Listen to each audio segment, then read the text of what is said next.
Writing prompt. The first human spaceship to achieve FTL is stopped by the universe police and given a speeding ticket. The first ship mankind made that achieved FTL was a marvel of ingenuity and engineering. A true masterpiece made by the combined Earth Space Agency. It was the combined effort of thousands of scientists, engineers, anthropologists, philosophers, psychologists, and countless others. From raising the onboard AI with tender love and care, to creating the manifold dimensional origami drives, to providing the crew with proper preparation for every possible contingency that humanity could logically think of. The ship even had the gear needed to communicate with life that was so radically different from carbon-based humans and silicon-based androids that we wouldn't know them to be forms of life normally.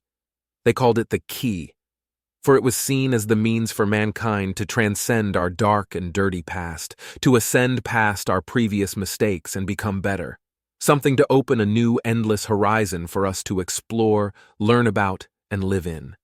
When it left the orbital shipyard specially built for its construction, the whole of humanity was watching in awe. From the underground Mars city to the nascent Dyson swarm control facility in orbit of Venus. From the asteroid miners between Mars and Jupiter to the 10 billion people still living on Earth. Everyone watched it.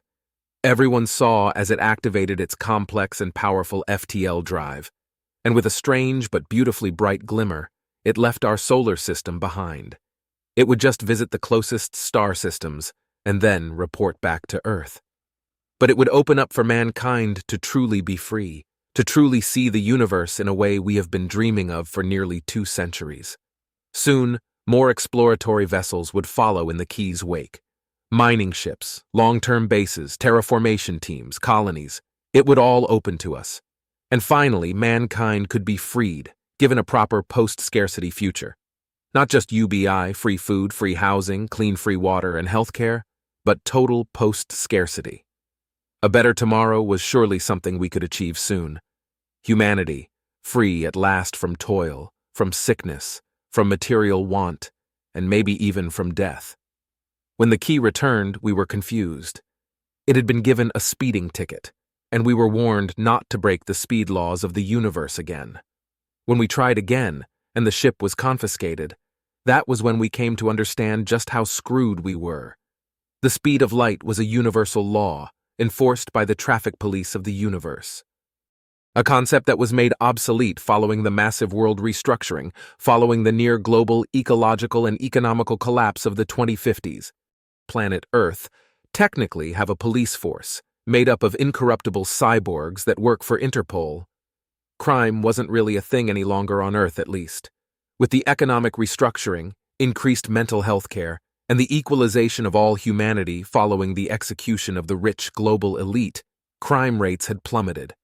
Some crime happened out on the frontier, which was the cyborg Interpol agent's job to deal with. But there were about 100 of them in total, and most of them are only working part-time as agents. So understandably, humanity was quite livid about having to deal with that outright nonsense again. And by having those bozos around, telling humanity what we could and couldn't do, we had very little potential to grow beyond our current capacity. Sure, the Dyson swarm would solve a lot of our problems, but even then, we wanted more. Humanity is not meant to sit in a cage waiting to die. So we built another FTL ship, and this time, we grew as many genetically engineered and cybernetically enhanced super soldiers as we could. We gave them massive, cartoonish armor that was aesthetically pleasing to the many vast, nerdy cultures of humanity. And we armed them to the teeth with previously theoretical weaponry that, under UN laws and regulations, were technically illegal. But we decided to declare war against the universal police, so we would do a few crimes as a treat. And we didn't just send out one ship. We sent out as many as we could possibly make, while keeping a few of them behind, just for insurance's sake. So we loaded the genetically loyal and extremely powerful super soldiers onto what should have been our fleet of Star Trek-esque exploratory vessels, but instead became our fleet of damn star destroyers. Because we also loaded up the ships with a truly ludicrous amount of armaments, just in case, and sent them into the universe to go faster than light and break the damn law. Of course, the universe police came to those ships, demanding that they stop. Their weapons were strong, but we had made an elite army of killers. It's like pitting 2 cowboys armed with revolvers against 1,000 cavemen armed with clubs. Sure, they'll take down a fair number of cavemen, but at the end of the day, those cowboys will have their skulls crushed by hard clubs. We lost a lot of good super soldiers, but they brought back the police ships to Earth, where we loaded them up with even more super soldiers and sent them back to wherever the damn police had come from.